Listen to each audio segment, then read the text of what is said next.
Hello guys, this is me Ali और इस channel पे मैं वीडियोस बनाता हूँ सेल्फ इम्प्रूवमेंट और रिलेशनशिप एडवाइस के बारे में। आज की मेरी वीडियो का टॉपिक है 3 reasons why moving on will attract your x. अगर आप चाहते हैं कि आप अपनी एक्स को अट्रैक्ट करें तो आपको मूव ऑन होना होगा, और जब आप मूव ऑन हो जाएंगे तो वो 3 रीजंस कौन सी हैं जिनकी वजह से वो आपके पास वापस आना चाहेंगे। वो 3 रीजंस जिनकी वजह से वो आपको मिस करेंगे और दोबारा से आपके साथ रिलेशनशिप में आना चाहेंगे। इस टॉपिक पे बात करने से पहले मैं कहूँगा प्लीज़ सब्सक्राइब कर दो मेरे चैनल को, ताकि आने वाली हर एक वीडियो आपकी हेल्प कर सके, क्योंकि मैं डेली वीडियोस बनाता हूँ। And if you want paid therapy session you can contact me on Instagram, link जो है वो डिस्क्रिप्शन में है। So what is the reason? वो 3 रीज़न्स क्या हैं जिनकी वजह से वो आपको मिस करेंगे जब आप मूव ऑन हो जाएँगे। तो मूव ऑन होना लाज़मी है। मूव ऑन होना लाज़मी क्यों है? इस पे बात करते हैं, ठीक है? एक मैंने डॉक्यूमेंट्री देखी थी अबाउट रिलेशनशिप साइकोलॉजी के बारे में काफ़ी साल पहले, और उस डॉक्यूमेंट्री में जितने भी पार्टिसिपेंट्स थे वो सारे दिल टूटे हुए थे ऑफ कोर्स, और उनकी एक्स उनसे दूर थी।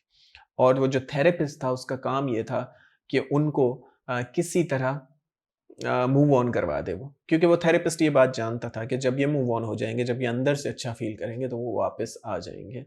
अब इसके पीछे कोई एग्जैक्ट साइंस आज तक किसी को नहीं पता, लेकिन कहा यह जाता है क्वांटम फील्ड थ्योरी के मुताबिक इन फिजिक्स कि हम इस यूनिवर्स में कनेक्टेड हैं एनर्जेटिक लेवल पे, ठीक है, एक दूसरे से। जानवर भी हैं और इंसान भी हैं, ठीक है। हम हर टाइम एनर्जी ओमिट कर रहे हैं, यानी कि एनर्जी पास ऑन कर रहे हैं, और हमारे थॉट्स भी एनर्जी क्रिएट करते हैं। रिसेंटली स्टडीज से ये साबित हुआ है। सो जब आप यूनिवर्स को ये सिग्नल देते हो कि अब आप उनको मिस नहीं कर रहे, या अब आपका फोकस कहीं और है, अब आप वो एनर्जी बाहर नहीं फेंक रहे ऑब्सेशन वाली, तो फिर ये है कि उन तक ये बात पहुंच जाती है, चाहे वो ब्लॉक हो, चाहे वो दूर हो, दूसरी सिटी में हो। तो वो सेम चीज़ मैंने उस डॉक्यूमेंट्री में उन्होंने दिखाई थी कि जब भी आप मूव ऑन वो पार्टिसिपेंट कर जाते थे तो अचानक से उनकी एक्स की कॉल आ जाती थी या टेक्स्ट आ जाता था। सो पूरी डॉक्यूमेंट्री का मकसद ये था लोगों को बताना कि आप कैसे अपनी लाइफ में फोकस कर सकते हैं और कैसे आप मूव ऑन हो सकते हैं। बहुत अच्छी डॉक्यूमेंट्री है।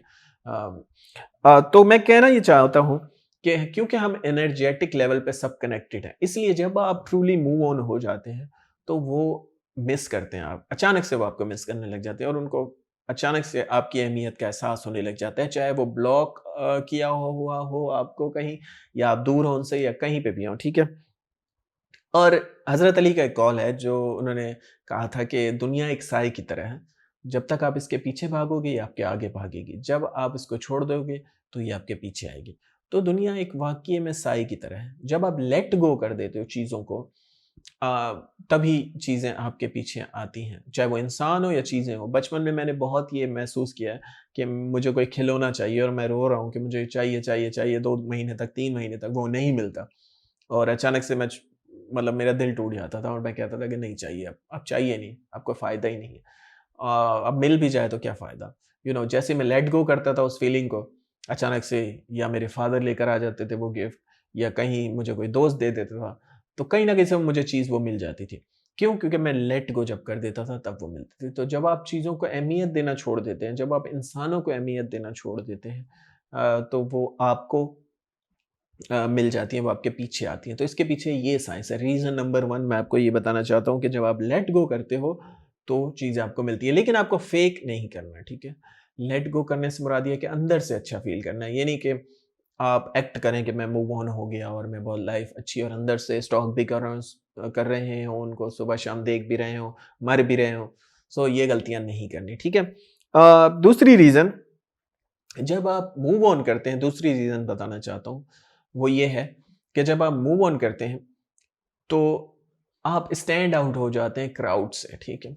मोस्टली 90% लोग ब्रेकअप के बाद मूव ऑन नहीं कर पाते। वो इमोशनली इतने वीक होते हैं कि मैसेज करते हैं, कॉल करते हैं, सुबह-शाम पीछे उनके लगे रहते हैं, क्योंकि उनको लगता है ऐसे ही वो वापस आएँगे। लेकिन जब आप मूव ऑन करते हैं, आप कॉन्टैक्ट नहीं करते, आप अपनी लाइफ़ पे फ़ोकस करते हैं, तो आप क्राउड से अलग शो होते हैं, आप डिफरेंट शो होते हैं। फॉर एग्ज़ाम्पल उसने 5 बंदों से रिलेशनशिप चलाया, और उसमें से आप एक ऐसे बंदे थे जो ब्रेकअप के बाद वापस नहीं आया। तो वो आपको मिस करेगी, वो उन 4 को मिस नहीं करेगी, क्योंकि सबकॉन्शियसली वो ये जानती है कि उन 4 को वो कभी भी हासिल कर सकती है एक टेक्स्ट करके। लेकिन उसको पता है कि आपका कुछ पता नहीं, क्या पता आप वापस ना आएँ, और यही डर उसको सताता है और इसलिए लोग वापस आते हैं। सो जब आप मूव ऑन करते हैं, रीज़न नंबर 2 ये है कि आप क्राउड से डिफरेंट शो होते हैं, अलग शो होते हैं, जिसकी वजह से वो आपको मिस करते हैं। तीसरी रीज़न तीसरी रीज़न जब आप मूव ऑन करते हैं, तो तीसरी चीज़ ये होती है कि रिजेक्शन जो है दैट कॉजेज़ ऑब्सेशन, ठीक है? जब आपको रिजेक्ट किया जाता है किसी चीज़ में, तो आपके अंदर ऑब्सेशन पैदा होता है। कोई भी चीज़ which is hard to get, कोई भी ऐसी चीज़ दुनिया में जो हम मुश्किल से हासिल कर सकते हैं, उसकी अहमियत हमारे लिए बढ़ जाती है, ठीक है? सोना, चांदी या बड़ा घर, हर किसी के ये सपने हैं। वो क्यों हैं? बिकॉज़ ये चीज़ें मुश्किल से हासिल होती हैं, ठीक है? क्योंकि ये चीज़ें हमें रिजेक्ट करती हैं, हमें अपनी औकात हमें याद दिलाती हैं। हमें याद दिलाती हैं कि हम गरीब हैं, हमें और मेहनत करनी है, हमें और पैसा कमाना है। सो रिजेक्शन देती हैं ये चीज़ें। तो जब अब ब्रेकअप होता है आपका आपकी एक्स के साथ, तो उस टाइम वो आपको रिजेक्ट कर रहे होते हैं और आपको ये पेन फ़ील हो रही है और आपको ऑब्सेशन फ़ील हो रहा होता है कि आप उनसे मैसेज करें, कॉल करें, उनको अपने वश में दोबारा लाना चाहें। लेकिन जब आप मूव ऑन कर जाते हैं, तो उनको लगता है कि अब कंट्रोल उनके हाथ में नहीं है। तो उनको भी ये ऑब्सेशन फ़ील होता है कि कहाँ होगा, क्या कर रहा होगा, ये मुझसे बात करेगा भी या नहीं करेगा। ये चीज़ें उनके दिमाग के साथ खेलती हैं और वो अपने आप पे कंट्रोल नहीं कर पाते। ठीक है? हम हर उस चीज़ को अहमियत नहीं देते जो हमारे पास मौजूद हो, जो हमारे हाथों में हो, ठीक है? लेकिन कोई भी ऐसी चीज़ जो हमारे हाथों में नहीं है, हम उसे और ज़्यादा अहमियत देते हैं। सो दीज़ आर द 3 रीज़न्स, जब आप मूव ऑन कर जाएँगे तो उनको फ़ील होंगी और वो अब वापस आएँगे। So that's it for today. Thanks for watching guys. You have a good day.